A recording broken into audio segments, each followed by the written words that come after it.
বাবা গো আমি কান্দি আমার স্বামীর দুঃখে। আর সুবহানাল্লাহ বলেন না। সুবহানাল্লাহ। এখনকার যুগের কয়টা নারী কান্দে স্বামীর জন্য? কথা বলেন না।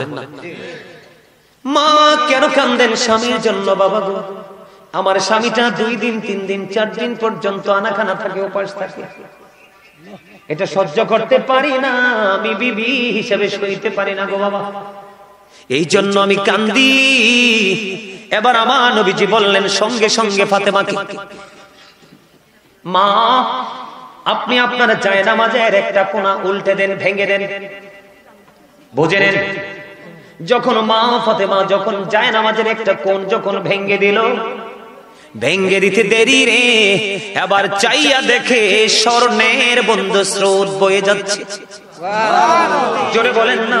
তুলে দেওয়া হলো, কান্না থামাতে পারে না ফাতেমা, কলিজা ছিঁড়ে বন্ধ, কলিজা ফেটে কান্না আসছে। আর একটু একটু করে ময়লাগুলো সরিয়ে দিল, বাবাকে সেজদা থেকে মাথা ওঠানোর জন্য সহযোগিতা বন্ধ করে দিল। বন্ধুরে আমার, ফাতেমার জীবনে নিয়ে পুরো আলোচনা করতে পারবো না। এটা আহলে বাইতের অন্যতম একজন সদস্য, যাকে বলেছেন নবী উম্মে হাবিবা। ও বন্ধু,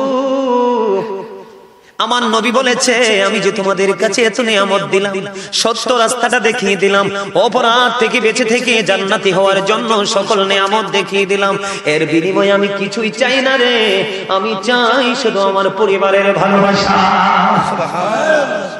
নবীর পরিবারের মধ্যে মা ফাতেমা, হযরতে আলী, ইমাম হাসান হুসাইন রাদিয়াল্লাহু তাআলা আনহু, আমরা তাদেরকে ভালোবাসবো কি বাসবো না? তাদের সে সম্মান করবো কি করবো না?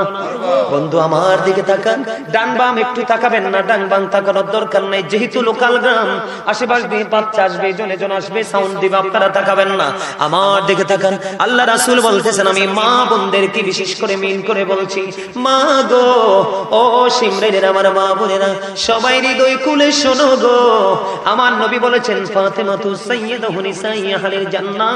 আমার নবীজি বলেছেন mother Fatema is the leader of females in Jannah.